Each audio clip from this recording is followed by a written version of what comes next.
Hello, beautiful friends. It's Erika. Today, I want to talk to you about the concept of power and freedom. We just yesterday entered into the age of Aquarius, and the sign of Aquarius is all about freedom, rebellion, and expansion. And I've been witnessing so much in the world around me that I woke up this morning with a very strong calling to record this video for you here today. It's funny because yesterday I got a very strong download in the middle of the afternoon, so much so that I created a meme that I shared on my personal social media. And I think that theme came through for a reason. And that is all about our power. And I want to talk to you about what's going on in the collective energies specific to power and freedom. And I'm going to do this by also referencing divine masculine and divine feminine energies, as I always do. We have seen the rise of the sacred masculine within all of us over the last year in particular. And I'm seeing right now a real need for people to really grasp this concept. So that's why I'm doing this video today, to make sure that you really take a look at yourself and what's going on in your world and how this might apply. So when we think of the divine masculine, the divine and sacred masculine energy, that is the doer, that is the protector, that is the benevolent leader that steps up and is in a way that beautiful sacred patriarch within our lives. And we have seen so much of that energy rising in all of us. We are being called to take action in our lives. We are being called to make changes. We're being called to step into our power. Now, what I'm noticing around me in my world is there is a real need at this time, especially for those of us that are moving forward, making things happen in our lives, to really see, are we still giving away our power, and are we giving away our freedom as sovereign beings? Where have we given away our ability to be just that? And we're being called at this time for the sacred masculine in all of us to realize that it's time to do something about it. Now, if you guys have been watching my videos for a while, you've seen a trend in the energies of the divine masculine, where there has been this understanding in union with the sacred feminine within all of us, right? Our intuition, our knowing, our wisdom. The masculine in all of us has had a vision and knows what we want to do. But you know what? Sometimes it's not easy to do what we know we need to do. And in a lot of my readings recently, there's been this, for the last many months, but this is changing now. This is why I'm talking about this here today. There has been the divine masculine being very clear on what needs to happen and what he's going to do to take charge, but then sitting back and hoping that the universe just makes it easy. The universe is just going to make this easy for me. There's going to be a solution that falls into my lap, or someone else is going to take care of it. Yes, I know I should do this, but you know what? Maybe it's not my thing to do. And really hoping that there would be some sort of serendipitous, universal, like the universe would step in and help a person out. But that's not the way that this works. That is not sacred masculine energy. And so what we're seeing now, just in the recent few weeks, is a change in this. This is where it's like, you know what? We have to get aligned and do the things that we believe maybe are not going to be easy to do. Maybe there's going to be a battle, because the sacred masculine is a benevolent leader. The sacred masculine, divine masculine, is a protector, takes action. However, there is a time where it's required to fight. There is a time where it's required to fight a battle. And this is what we're seeing going on in the collective around the world right now. Look around all the different countries that are finally rebelling against the tyranny, rebelling against their lack of freedom, rebelling against where they feel their power has been taken away from them. Now, remember, guys, you know I'm always telling it to you straight. Where have we allowed somebody to take our power? Where have we allowed somebody or something to take our freedom? And so what's happening now is this is the time for the divine masculine in all of us to look around our lives and say, where have we been hoping someone else is going to do this for us? Where's, like, maybe hoping someone else makes a decision, maybe hoping that you let go of a job that you don't really love because you're just afraid to make the decision yourself. Maybe letting go of a relationship that you know is over and hoping that something just happens that it just makes it easier for you.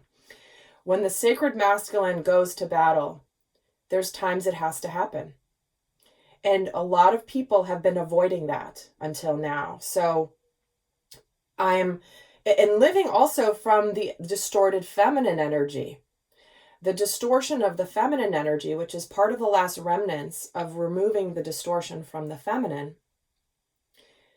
The shadow of the feminine is the damsel in distress archetype, which is where we believe and hope that somebody's just going to come and rescue us.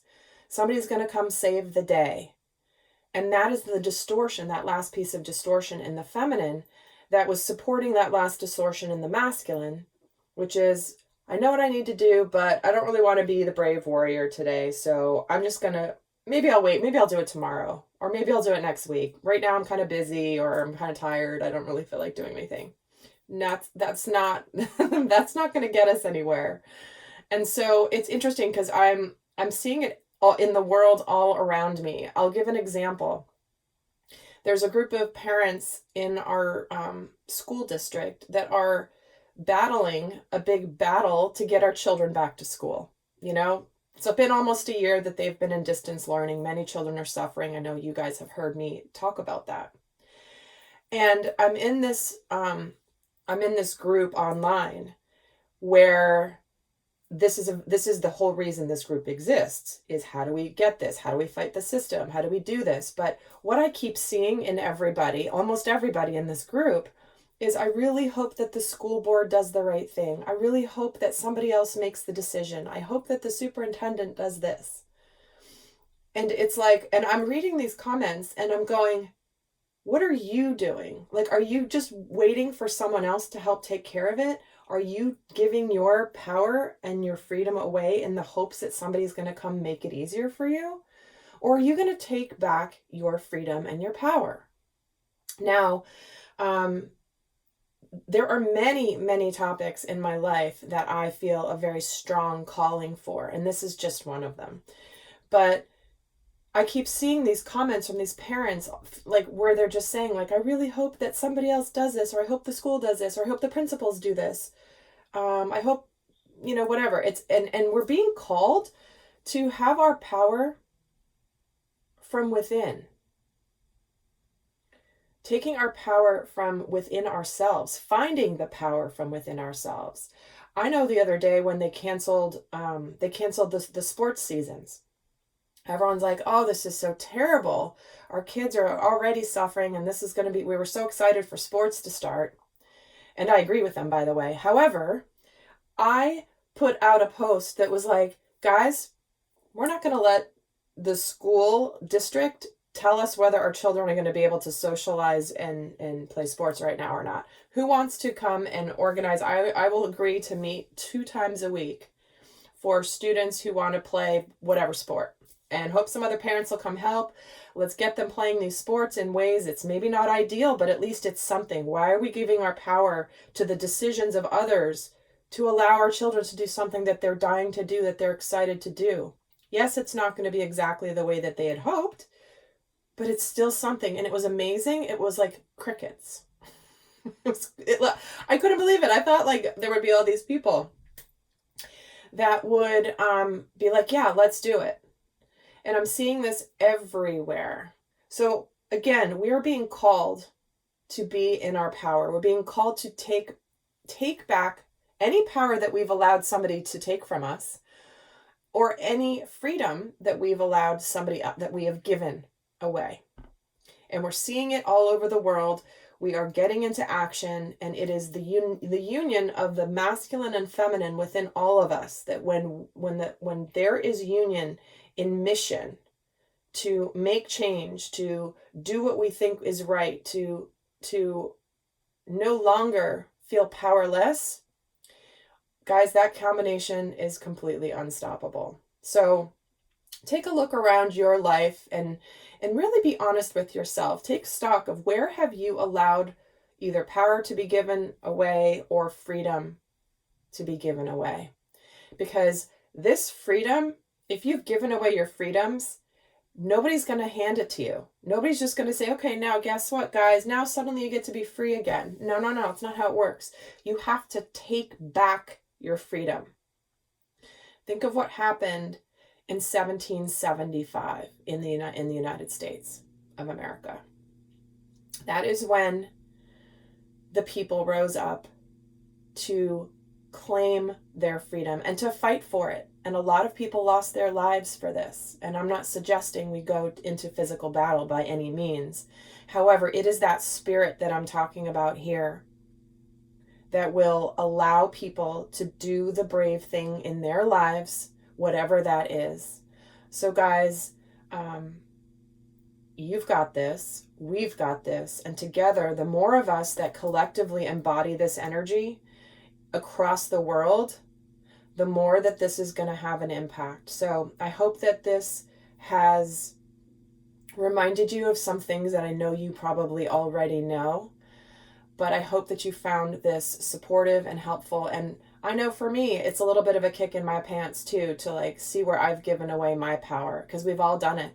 We've all done it, but we're being called to action in the sacred masculine energy in union with our inner feminine. So with that, guys, I send you much love. Until next time. Bye.